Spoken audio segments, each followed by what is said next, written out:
नमस्कार, भाग्यम में आपका स्वागत है। ये प्रोग्राम उन सभी लोगों का स्वागत करता है जिन्हें लगता है कि उनकी समस्याओं के समाधान ज्योतिष के माध्यम से निकल सकते हैं। आज 7 जून 2020 है, आषाढ़ मास है, कृष्ण पक्ष है, तिथि द्वितीया है और वार रविवार है। विक्रम संवत 2077 है, प्रमादी नाम का संवत्सर चल रहा है। शक संवत 1942 है, सूर्य इस समय उत्तरायण में है, ग्रीष्म ऋतु चल रही है, मुस्लिम तारीख 14 है और सव्वाल माह चल रहा है। हिजरी सन 1441 है। द्वितीया तिथि रात्रि में 8:56 तक है, उसके उपरांत तृतीया तिथि आरंभ हो जाएगी। नक्षत्र मूल दिन में 2:11 तक, उसके उपरांत पूर्वाषाढ़ा नक्षत्र आरंभ हो जाएगा। योग शुभ दिन में 2:51 तक, उसके उपरांत शुक्ल योग आरंभ हो जाएगा। करण तैतिल दिन में 9:44 तक, उसके उपरांत गर करण आरंभ हो जाएगा। सूर्योदय जयपुर में 5:36 पर और सूर्यास्त 7:15 पर हो रहा है।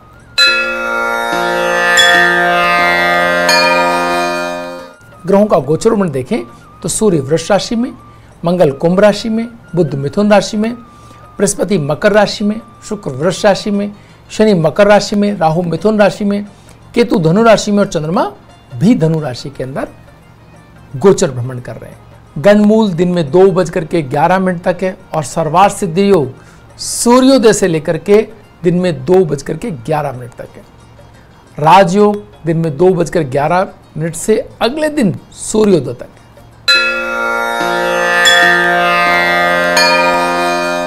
शेष चौघड़ियों की बात करें तो चरका चौघड़िया 7:18 से 9:01 तक और लाभ और अमृत की चौघड़ी 9:01 से 12:25 तक है। शुभ का चौघड़िया 2:08 से 3:50 तक है। राहु काल वेला दिन में 4:30 से 6 बजे तक है। जो लोग राहु काल में शुभ कार्यों को प्रारंभ नहीं करते हैं और उनके लिए उसे टाला जाना भी संभव ना हो तो मिष्ठान का सेवन करके आप राहु काल के दुष्प्रभावों को कम कर सकते हैं।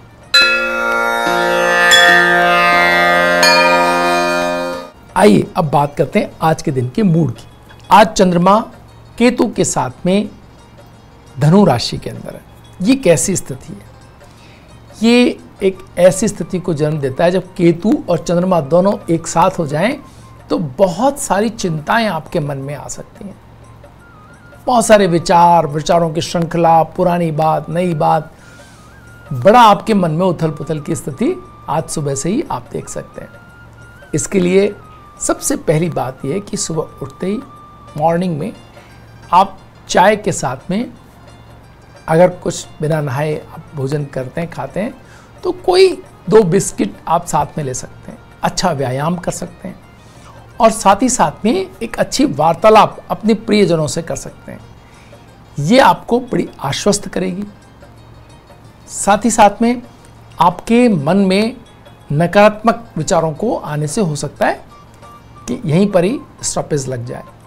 फिर भी अगर कोई खास बात आपके दिमाग में या रात को स्वप्न के माध्यम से आपके मन में कोई नकारात्मकता आ जाए या कोई चीज़ ऐसी जिसको आप चिंतित हो, जिसको लेकर के ऐसा कोई आपके मन में विचार हो या दूसरों के कहने से आपके मन में आ जाए तो भी उस पर बातचीत आज बिल्कुल भी आपको नहीं करनी है। उसको फैला अपने अंदर, उसको बार बार पुनरावृत्ति नहीं करनी है।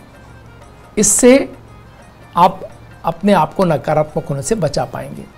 साथ ही साथ उस विचार को बार बार सोच करके चिंतित होने से बच पाएंगे और अपने अंदर की इस नकारात्मकता के कारण या विचारों के बहुत ज़्यादा तनाव लेने के कारण तनाव जनित जो समस्याएं हो सकती हैं उनसे भी आप बच पाएंगे। तो ये सारी चीज़ों के बचाव के साधन हैं। और इसके साथ में सामने राहु और हैं, उनके साथ बुध और हैं, तो तनाव जनित या नकारात्मकता से जनित कोई शब्द आपके मुंह से अगर निकल गए अपने प्रियजनों के लिए या उन सभी लोगों के लिए जो इससे संबंधित हैं, तो स्थिति और विकट हो सकती। तो बहुत समझ करके तनाव में या आशंकाओं जनित कोई बात आपको नहीं कहनी। अपने मन में ही कल्पना जुड़ करके और कुछ आपने नकारात्मक सोच लिया किसी के लिए, किसी खास 1-2 सेंटेंस पे आधारित खिचड़ी आपने पका ली और उससे जनित आपने कुछ कर लिया, तो फिर ये बहुत दूर तक चीज़ें जा सकती हैं। अगर कोई बात ऐसी हो भी गई है किसी और के द्वारा ज़्यादा कल्पना करने से, अगर उन्होंने कोई आपको नकारात्मक बात कह भी दी है, तो ये बात आपको समझनी है कि ये क्यों हो रहा है, क्योंकि चंद्रमा और केतु का साथ है, इसलिए इसके मन में ये ज़्यादा कल्पनाशीलता ये ले आए और अब ये कह रहे हैं अपनी बात को, इस माध्यम से भी कह रहे हो सकते हैं। इस बात को समझते हुए अगले दिन आप उनसे, जब ये चंद्रमा तो 2.25 दिन में बदल जाता है, तो जब ये चंद्रमा और केतु का संबंध खत्म हो जाए तो आप उनसे कह सकते हैं कि आपने वो बात की थी उसका ये कोई अर्थ नहीं है, ये असल बात ये है। और आप देखेंगे कि बड़े चमत्कारिक ढंग से वो आपकी बात को स्वीकार करेंगे, न सिर्फ बल्कि आपको धन्यवाद भी देंगे कि आपने उस समय कोई समस्या नहीं खड़ी हुई, राज संबंध ज्यों के त्यों बड़े अच्छी स्थिति के अंदर है। तो ये बहुत बेहतर बात है। साथ ही साथ आज आपको इन सभी चीज़ों, इन सभी तनावों और सब कुछ अगर आपके साथ घट भी जाता है बाय द वे, तो शाम को आपको छत के ऊपर खुले वातावरण में कुछ देर टहलने की आवश्यकता हो सके तो आप अपना भोजन भी छत पे कर सकते हैं, सबके साथ बैठ करके।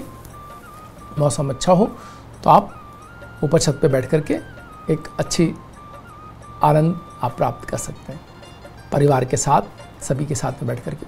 उसमें एक मीठा पेय जैसे अमरस है, आम का रस है, या अन्य कोई मीठे जो फल हैं उनका कोई काट करके आप कोई खाना चाहें तो मीठा उसमें अनिवार्यतः शामिल कर लें, तो आप देखेंगे कि सभी तनावों की आप मुक्त होंगे। आपके ऊपर जो बोझ शब्दों का आ गया उससे आपको छुटकारा मिलेगा और रात्रि की नींद आपकी अच्छी आएगी और कोई समस्या आपको रहेगी नहीं। सोने से पहले आप हाथ पैर धो करके, मुंह धो करके, अपने चोटी के स्थान को थोड़ा सा गीला करके और फिर अगर आप सोते हैं तो आप इन सभी नकारात्मकताओं को अपने अंदर ले जाने से बच जाएंगे और इस तरह से एक अच्छा अगला दिन आपके सामने जो बहुत निरापद होगा, इन सारे तनावों से आपको प्राप्त होगा। वक्त तो चला एक छोटे से ब्रेक का, ब्रेक के बाद फिर हाजिर होंगे, बने रहिए भाग्य में। ब्रेक के बाद एक बार फिर आपका स्वागत है। आइए बात करते हैं लगातार पिछले 2 दिन से हम जिस क्रम में बात कर रहे थे अंक ज्योतिष की, अंक ज्योतिष का महत्व, अंकों का महत्व, अंकों से आपका जुड़ाव और इससे आपकी जीवन पे पड़ने वाले प्रभाव, ग्रहों के माध्यम से हम निरंतर बात कर रहे हैं इसके ऊपर। और आज इस क्रम में हमारे पास अंक है 3 का अंक का स्वामी बृहस्पति है और बृहस्पति प्रधान लोगों के व्यक्तित्व की हम यहाँ पर चर्चा कर रहे थे। 3 मूलांक वाले लोगों की चर्चा कर रहे थे, जो 3, 12 और 21 तारीख को जिनका जन्म हुआ है उनका मूलांक 3 है। ये लोग बहुत ही विद्वान की श्रेणी में रखे जाते हैं। इनकी पढ़ाई का स्तर चाहे जो हो, लेकिन एक आत्मिक ज्ञान, एक आंतरिक बुद्धि, एक देदीप्यमान जो इनकी मेघा शक्ति है वो हर स्तर पे आपको दिखाई देगी। अगर इन्होंने शैक्षणिक योग्यता इनकी जो आजकल की पद्धति से हम देखते हैं अगर वो नहीं भी है तो अनुभवजन्य और आत्मिक जो शिक्षा इनकी बहुत ऊंचे दर्जे की। ये चीज़ों को देख करके, सुन करके और अपने आसपास घटती हुई चीज़ों के अंदर से ज्ञान प्राप्त करते हैं। जैसे एक किसान जिसका अपना प्रारंभिक ज्ञान होता है, जो चीज़ों से जुड़ा हुआ होता है और वो उसकी एक अपनी अनुभवजन्य एक नॉलेज होती है जिसका मुकाबला कोई नहीं कर सकता। जैसे एक बर्तन निर्माता जो अपने हाथ से, हम देखते हैं कि कुम्हार गढ़ते हैं चीज़ों को, या सुनार गढ़ते हैं, तो उनकी अपनी एक एकाग्रता होती है, उनका एक तरीका होता है, उनका एक अनुभव होता है और उसके अनुभव के आधार पर वो अपनी श्रेष्ठता बहुत ऊंचे दर्जे की उनकी होती चली जाती है।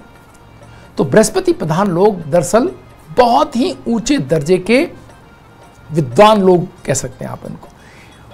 जब इनके साथ बुद्ध भी अच्छा हो जाए तो वाणी पर इसका प्रभाव आप देखते ही बनता है। ऐसे अलंकृत शब्द, इतनी अच्छी भाव शैली, दूसरों को इनके साथ मिलते ही सबसे पहला आराम ये मिलता है कि कहीं डर, दबाव, तनाव कुछ नहीं होता।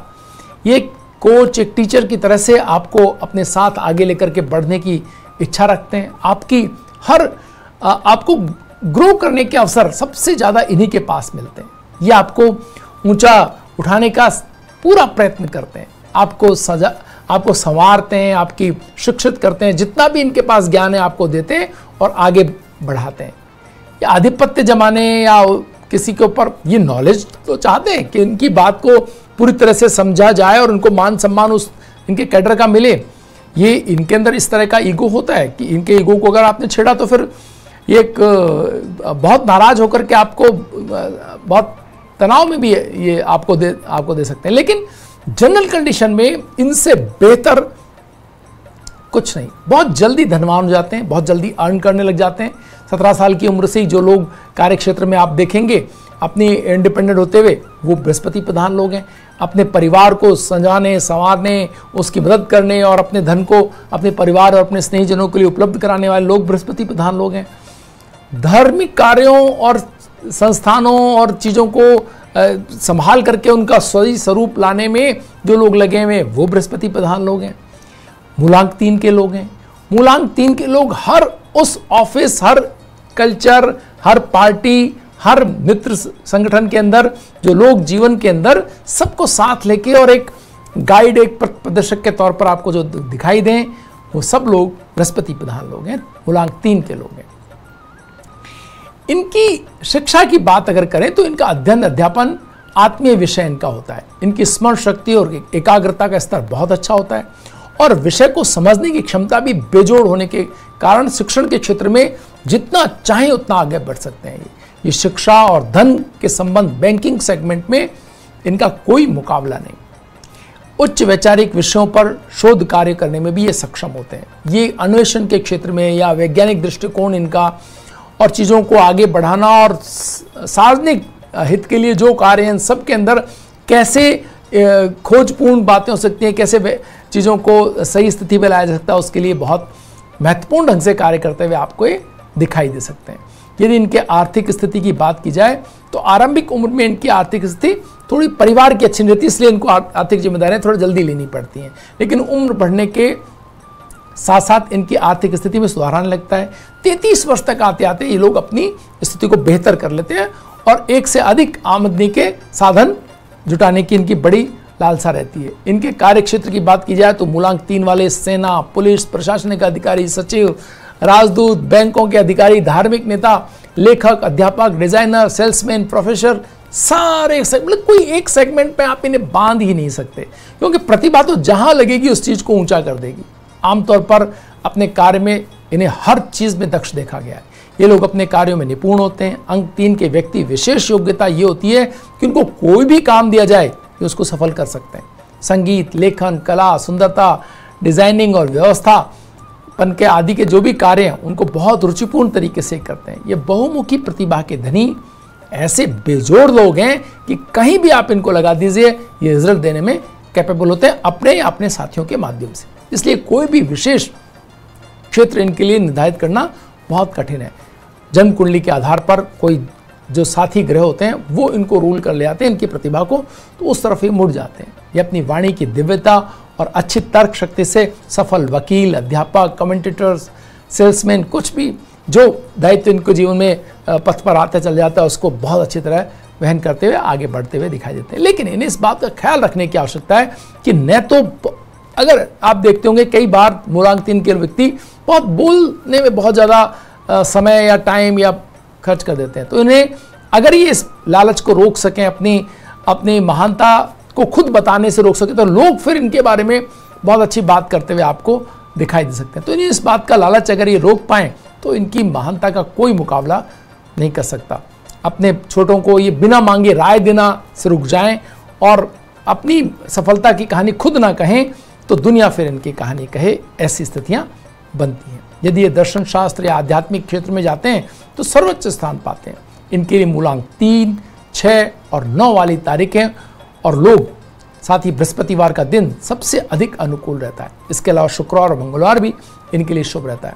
यदि ये दिन फरवरी 20 से 20 मार्च या 21 नवंबर से 20 दिसंबर के बीच में हो तो अत्यधिक शुभकारी भी हो सकते हैं। रंगों की बात करें तो इनके लिए बैंगनी, नीला, लाल, गुलाबी रंग और पीला रंग बेहद अनुकूल रहता है।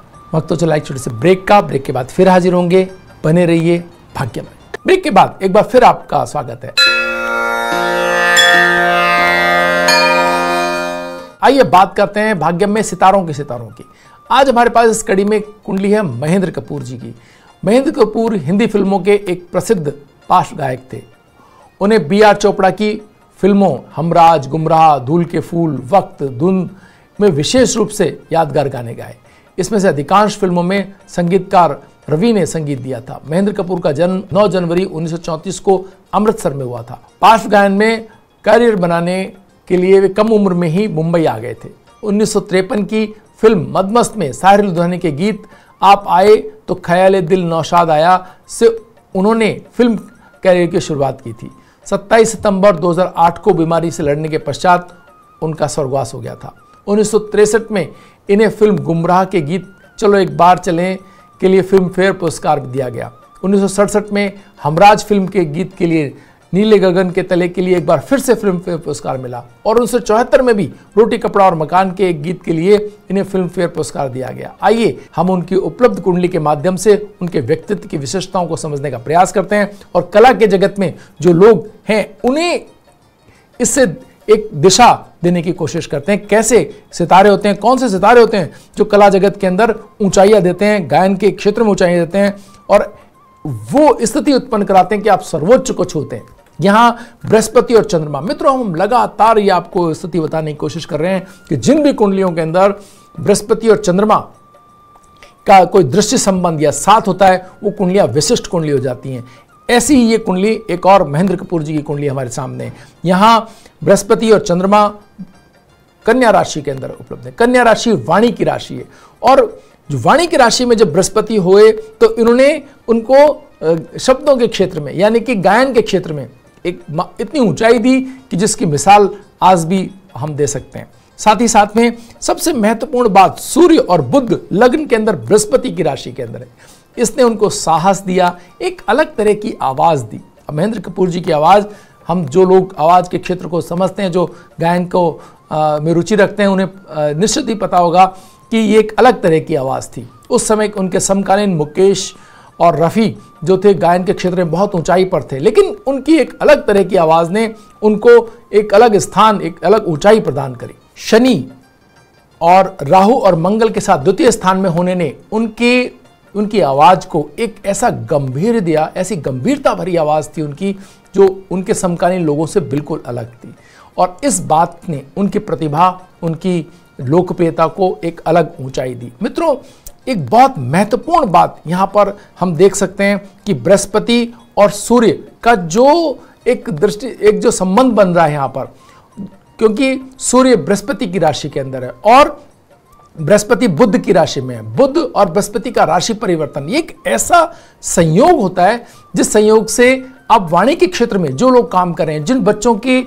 जो गायन के क्षेत्र में काम कर रहे हैं, जो लोग ऐसी स्थितियों के अंदर जो कला के क्षेत्र में काम कर रहे हैं, वो इस योग को समझें, जानें कि कैसे शब्दों के माध्यम से आप ऊंचाई पा सकते हैं। ये बुध और बृहस्पति का जो संयोग है ये एक बहुत ही विलक्षण योग इस कुंडली में दिखाई देता है। जिन भी कुंडलियों के अंदर ये योग आपको मिले, आप समझ सकते हैं कि शब्दों के संसार में, गणित के संसार में, वाणी के संसार में कार्य कर सकते हैं। साथ ही साथ यहाँ वाणी के स्थान के अंदर जो शुक्र की स्थिति है वो बहुत महत्वपूर्ण आती है। शुक्र का संबंध जब कभी भी वाणी के स्थान से हो जाए तो आप समझ सकते हैं कि उस कला को, उनकी कला को ऊंचाई मिल सकती है, वाणी के क्षेत्र की कला को ऊंचाई मिल सकती है। तो ये बहुत महत्वपूर्ण बात थी। वाद्य यंत्रों के भी बहुत अच्छे जानकार थे। ये भी यहाँ शनि और शुक्र ने ये स्थिति प्रदान करी, यानी वाद्य यंत्रों की जानकारी आपको, ध्वनि की जानकारी, उसके साथ में सूर्य के साहस और उसके साथ में बृहस्पति की युति, चंद्रमा के साथ आपकी कोमलता आवाज की, ये सब चीजों ने मिलकर के एक विलक्षण व्यक्तित्व की रचना करी। भाग्य में आज इतना ही, कल फिर हाजिर होंगे नई जानकारी के साथ। तब तक के लिए नमस्कार।